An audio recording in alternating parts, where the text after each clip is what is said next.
Same looks but definitely different in size and capacity. Yan ang mostly pinagkaiba nitong ating featured motorcycles for today's episode.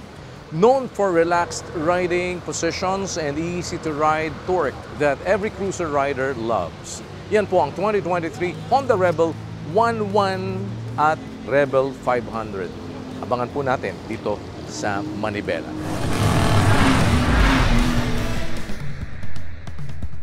Before we go cruising down the road, may makakasama tayo ng mga rebelde, mga Rebel owners sa ating test ride. Ilan po sa kanila merong Rebel 500 at ilan naman ay Rebel 1100 na siya natin pong gagamitin. Kasama po sila.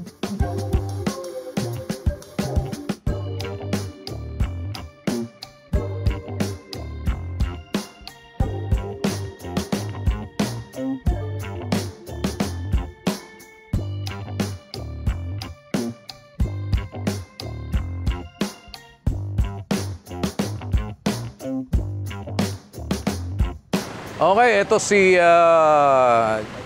GMJ, J. Eusebio, Rebel owner. Rebel mo is 1,100. 1100, yes. Okay, 1,100. Si BP Bong Etorma, Rebel mo is 500. Rebel 500. Okay? Si Dr. Raymond Pesebre, isang cardiologist na mahina ang puso. Pero rider. Ang Rebel mo ay 1100 po, kuya. 1,100 rin. Yan. Oh, so 1,100 ang kanyang Rebel. All right. And of course, eto si Ma'am Grace Espeño. Oh, isang Rebel owner din. 1,100 din po, ano? 1,100 yung sa kanya. Okay. And of course, si Ma'am Karen Ocampo. Yan. Ang Rebel 500 po. 500 rin. So, sila yung mga makakasama natin na mag-ride today. Iba po yung aming gagawing presentation din sa inyo dahil this time, not only that we will feature yung 1,100 na Rebel and 500 na Rebel, but we will also ride it, no? At kasama yung mga owners talaga to give you the first-hand review na sila mismo yung magsasabi sa inyo based on their experience. And along the way, ay makakausap natin sila over our communication, making use of our Cardo communication para makausap natin at matanong din natin yung kanilang mga feels sa ride na ginagawa. Sino ang mga stock pa ang stock pa rin sa inyo? May modifications na po kayo? Meron na ano pong minodify nyo? Busina. Ito kay Dr. Pesebre. 1,100. 1100 po, kuya. 1,100. Stock modified. Modified po. Modified. Anong minodify na nyo? Yung riser po. Naglagay ka na ng riser. Opo. Okay. Gaano kahaba? Ilang centimeter? 30 or ano? 1 inches. 1 inch. 1 inch na riser ang kanyang nilagay sa handlebar niya. Bakit? Kasi Para mas malapit po sa malapit. control. Medyo okay. Ano pa ang modifications? Crash bar po pinalagyan. May crash bar na siya and Yung auxiliary parang light yung po. may aux light na tapos yung seat mo yata iba na din, ano? Binago ko na po yung And seat. parang naka-exhaust tayo dyan, ng naka-Vance and Hines na exhaust siya. May slider siya. Okay. Alright. Crash bar. Si GMJ. Yeah. Stock ba? Almost stock except for the backrest. Except for the backrest. Pero hindi ka pa nagpalit ng seat. So, Nag-order pa lang ako pero hindi pa dumarating. si BP Bong, Same. May stock din, ano? yeah. Stock. Okay. Sige.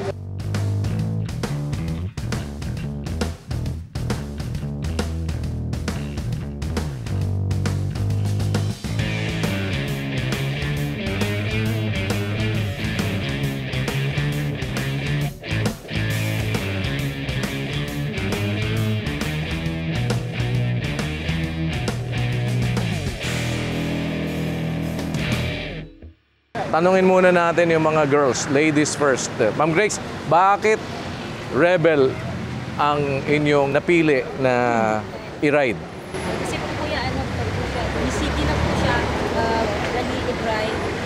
Lalo sa mga tulad kong baguhan kuya sa So, gaano katagal na po kayo nag-ride? small bike lang po na kuya. Nauna kayo ng small bike. So, first big bike nyo to. Opo. First big bike. DCT. Kasi parang advantage sa inyo na parang scooter type lang siya. Automatic. Hindi na. Pero nagka-clutch na din kayo. Nagmamanual na rin kayo. From scooter, ito ngayon ang inihap ninyo. Kumusta po? Okay po yan. Magaan po siya dalhin kuya. Lalo pag yung nananakbo, parang scooter lang. Ano ba yung first scooter bike nyo? NMAX po, tsaka NMAX. O si Ate Karen, ano ang unang bike mo? Vespa po. Na Vespa. Scooter din po. Scooter din. Opo. So, why Rebel 500? Magaan po kasi, tsaka abot ko po sa paa. Okay. So, Tsaka super gaan lang pong...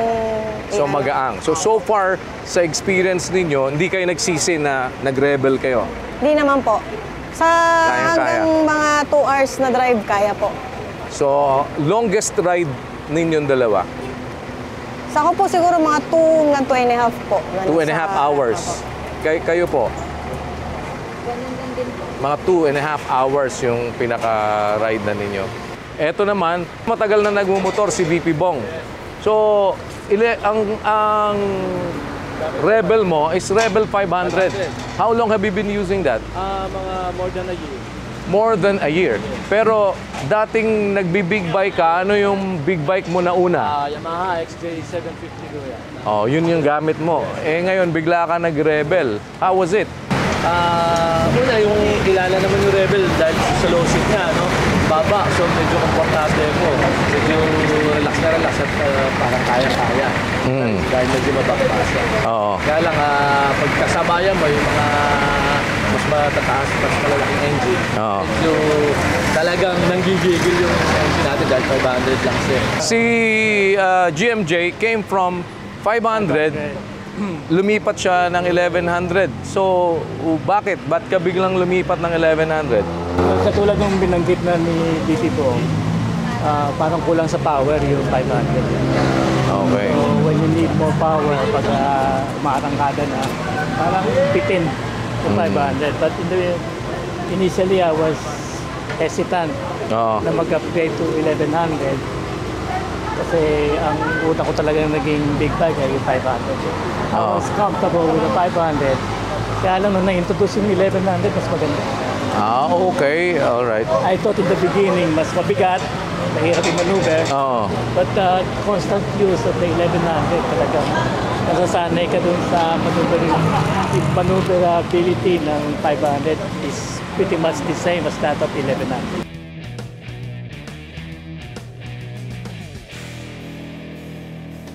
Doc, ano pinakaayaw mo dun sa 1100 mo? Malakas kumonsumo ng gasolina. Malakas sa gas? Bakit? Ilang kilometers lumalabas per liter? Kung susumahin, mga 12-13 lang po. 12 kilometers per liter. Pero not bad kung 12 kilometers. Anong ride yun? Piga-piga o... Piga-piga po. Piga-piga, di ba? Mabilis po, 110, 120. Ganun. Alright. BP Bong, ano pinakaayaw mo sa 500? Sa 500 kasi, kuya, since yung weight niya is around 400 pounds, pagka sa long distance, medyo hatawan, medyo tinatangay ng hangin ng konti, medyo kayanig. Okay. Sa yung fuel tank capacity niya is 11.2 liters lang. Medyo hassle, magkakarga ka pa pagka medyo long distance. But anyway, nako-compensate yung sa upuan niya dahil medyo, yun nga, pagka more than an hour, medyo naramdaman mo na may discomfort na. At least, dito ka rin sa gas station para magpagas at the same time. So, planning ka din magpalit ng saddle o pagpalit na ng motor? Siguro magpalit na kami ni GMJ ng motor. Pero you still would stick to Rebel. Yes. I-upgrade mo lang ng mga 1100. Yes. Ganda rin kuya nung clutch niya. No? Okay. Hindi mo ramdam pagka yung rapid gear down ka. Tsaka slipper, clutch siya. Sleeper clutch. Maganda. Pero ikaw, ano mo, GM, sa pinakaayaw mo sa 1100? Isa lang ang masasabi ko dyan, pagka long ride, medyo masakit sa likuran. Masakit sa likod. So yung comfort pa rin ng long ride. Comfort ng long ride. Ride more than 3 hours yan. Doon ako nagkakaroon ng issue.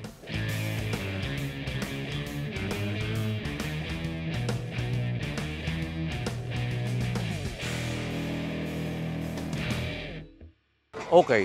So this one, sa likod ko, may modifications na din po na Rebel. Naka-ape hanger siya. One, no? So, mas nakaangat yung kanyang handlebar. And surprisingly, hindi siya mahirap i-maneuver as compared doon sa sinasabi ng iba na mga although hindi ganun kahaba, no? And meron ding aux light. Meron tayong pannier. May bag na tayo sa likod. And this is for the DCT 1100T. No, yung model na yon, which was from the US. Tong ating side pannier na to. And seat. Nagpalit na din ng seat. So this one, ang seat na niya is different dun sa stock. Hindi na to stock na seat.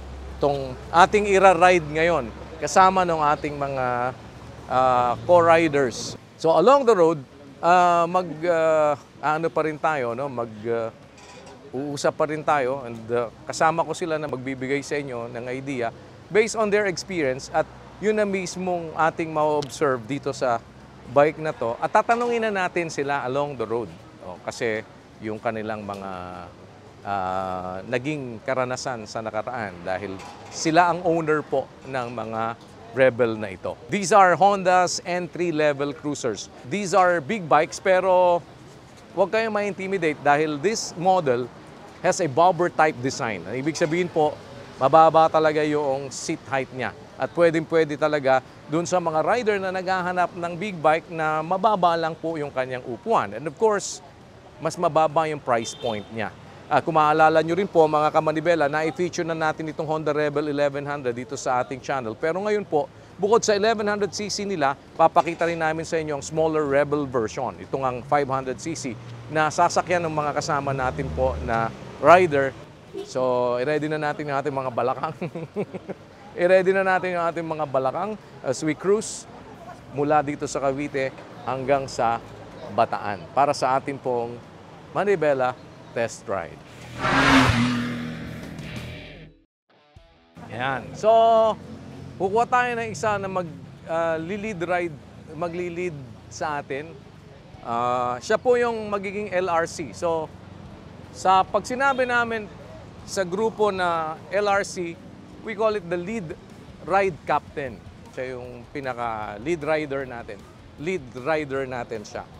Siya yung nakakaalam ng direksyon. Siya yung nakakaalam ng dadaanan.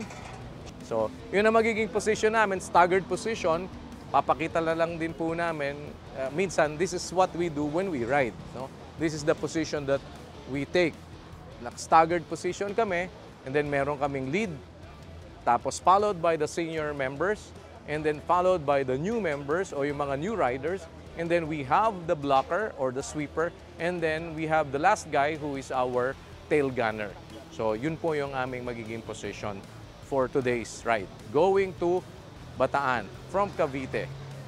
Binabati ko yung mga taga Cavite, yung nakita natin sa Cavite, yung mga pinuntahan natin dyan sa FND. Salamat po sa pagtanggap ninyo sa amin at sa ating ginawang medical mission din dito po sa Cavite. So we're now going back. We'll take these bikes for a ride. Alright, so may lead tayo. Yung lead road captain natin, si Ate Karen ang second, tapos si Doc P ang third, tapos fourth si Brother Mark, tapos fifth si GMJ, ang sixth guy natin who is our blocker, si VP Bong, at ako na ang magiging tail gunner. Alright, so let's go! Ride safe! Ride safe po. Ride safe everyone! Ride safe everyone!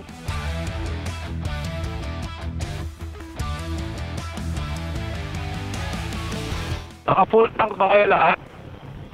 3 bars. Good? 3 quarts na lang. Rating kaya tayo. So sa mga experience niyo, sino kasi kanina nasa sabi ni Doc Pete, 12 kilometers yung kanya per liter so far sa 1100. Sa 500, BP Bong, ilan ang pinaka-matipid mo? Driving habit ko kuya, tsaka sa road condition natin, kung 500 siguro more or less, nag-15 lang ako eh. Ganon. 10 kilometers per liter. Ngayon dito sa pinaka-advantage dito sa naka-ape hanger, hindi na siya talaga medyo sub-sub o sugod. Medyo naka-diretso ka na sa sa riding position mo. So si Rebel 500, walang cruise control. Wala. Na, Oo. Yun ang 1100 naman na isang advantage, no? Meron din siyang cruise control. Kaya pagka mga long rides, hindi nakakangawit sa pigaan, no? Yung race, nakakapahipahinga ng konti. Kumusta yung Vance and Hines natin na modified exhaust mo, Doc P? Maganda po ang tunog, may bass siya, yung bass. Maganda po, saka hindi irritating sa tenga po. Happy ka naman, happy. Happy po. Kasi mga motor ng mga anak mo, maiingay. Ikaw lang ang pinakatahimik eh. Opo, kuya. So far, ano dun sa mga nabago mo na after na nakapag-sir ka, malaki bang naging sa'yo, comfort dun sa handlebar mo, Doc P? Opo, mas lumapit po ang handlebar, mas may control po. Ang pinaka natuwa po ako sa modification, yung auxiliary light. Sa gabi talagang maliwanag po. Yung tulong po.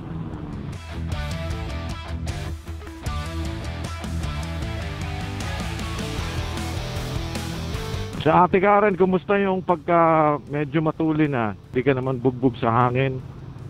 opo. Kasi po ito, wala pa po ako nung windshield. Kaya talagang sagap ko po talaga lahat yung hangin. Kapit na lang po sa manibela. Para di po tangayin. Yung unit ni Mark, meron ng windscreen eh. Kumusta? Oo nga. Itong gamit ko, wala pa ding windscreen. Now, comparison mo, GM, dun sa DCT, kasi yung 1100, yan, DCT na eh. Yung 500, manual pa eh, di ba? So, actually, unang gumamit ako ng DCT, nakakaalangan eh. Dahil sa may shots kang manual. Pero nung nakasanayan na, it's a lot easier yung paggamit ng DCT. Na-enjoy ko na ngayon. Yun lang pagka downshift, ramdam mo yung downshift niya pagka pababa downhill. Kumakajot. Pagka-jet pagka nag-downhill ka. Mga akyatin, mas gusto ko yung gamit na yung naka-manual na gumagamit na lang ako nung parang paddle shifter dito kesa na automatic. Ate Karen, kumusta ang maneuverability mo pagka nasa medyo traffic, singitan, considering yung 500 dala mo, manual yan. Magaan, tsaka maganda yung isingit, iliko. Kumpara po sa talagang mabibigat.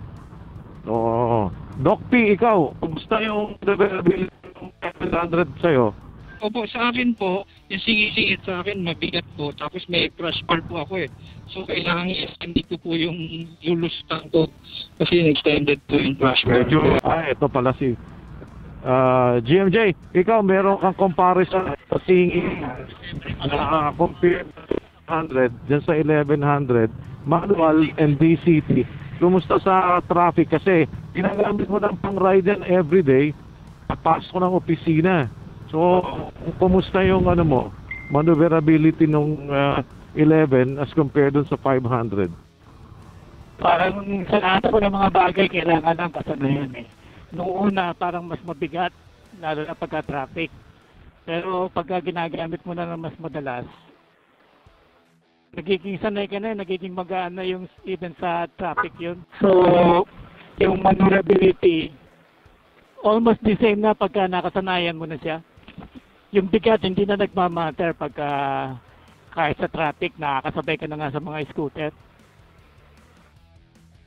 Especially along EDSA, sobrang traffic. Yung ease of use, nagagamay ko na pero madalas yung ginagamit. So yung weight between 500 and 1100, pagka lagi mong ginagamit, hindi na masyado nagiging... Parang pareho na lang din, ano? Parang parehas na. Yung driving mo, parang parehas na. Well, ako I can attest to that kasi nakapag-ride na rin ako ng 500 and then yung itong 1100.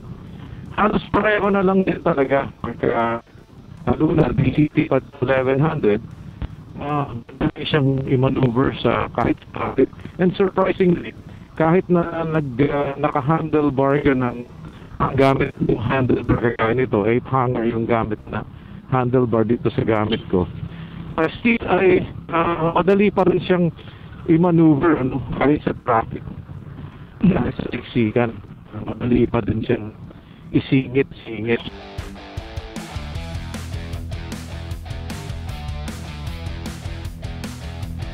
Basta ang init as compared sa 500 to 1100. Kumusta ang init, JMJ? Actually, isa yan sa mga manonotice mo agad-agad pagka galing ka sa 500 to 1100. Mas mainit yung makina. So, 1100, obviously, mas malaki ang makina. Pero ito, damang-damang mo talaga yung init eh. May bandang hita. Kaya hindi ko na ramdaman doon sa 500 nung gumagamit ako ng 500. Mas mainit primarily mas malaking makina 1100 pero yung 500 ako din mas conveniente siya in terms ng kasi pagka sa traffic mas malamig siya kesa dun sa 1100 tama ako din, I share the same observation. Kuya, yun na lang paggamit itong mga modes dito, yun ang hindi ko pa masyado na-explore eh. Okay, diba may mga setting tayo sa mode? Yes, ako naman yung standard, rain, nagagamit naman natin yan, tapos may user naman siya. Well, meron iba-ibang, kasi yung response niya, iba pag rain ka, iba pag naka-standard ka, tsaka iba din yung fuel consumption, kasi iba nga yung kanyang response. So, mas malakas kumain ng gasolina pagka naka-sports mode ka, So, meron din kasi itong sports mode. So, pagka nandun tayo sa mode na yun, meron kasi rain yan, merong user, merong sport, tapos mayroong standard. Pagka sport ka, mas malakas kumain ng gas. Pag naka-standard ka, halos hindi rin malayo naman, naka-user, naka-rain. Yung rain, mas hindi siya mabilis mag-respond, May delay ng konti yung rain. Ate Karen, ikaw, paano ka nag-a-adjust pagka umuulan dahil wala kang riding mode yung 500? Opo, lang po, alalay ng... Tsaka po, kumbaga wag masyado yung yung hatak doon sa gas. Kasi pag paglilipat po talaga, minsan, di ba, hatak niyo po muna yung gas, tapos saka po kayo kakabyo. Pagka maulan po kayang gawin kasi baka po tulas, ganyan po.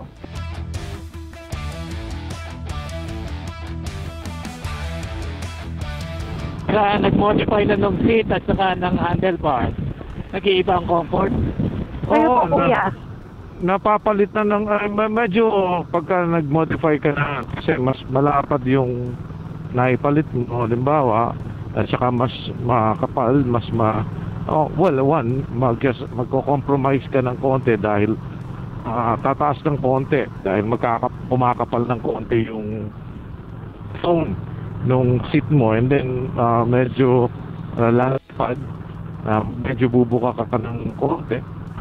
Pero certainly, merong may naidadagdag na comfort. Yes, oo. Since madalas ko na rin kasing naiangkas tong si Ricky, medyo marunong na siya umangkas, kaya parang easy rin, parang halos wala rin akong dinadalang angkas o inaalala angkas ko dahil medyo marunong na siya. Yung comfortability lang niya, pagka tinatanong ko, yun din, pag medyo long distance na, medyo yung legs din niya, medyo nakakawit na rin, kailangan na rin mag-stretch ng konti. Pero mas na-enjoy naman niya. Na-enjoy naman niya yung kahit angka siya. Na-enjoy niya dahil madali rin maneuver, chill lang yung ride namin. Kaya madalas nga, maangkas talaga siya pagka may ride kami.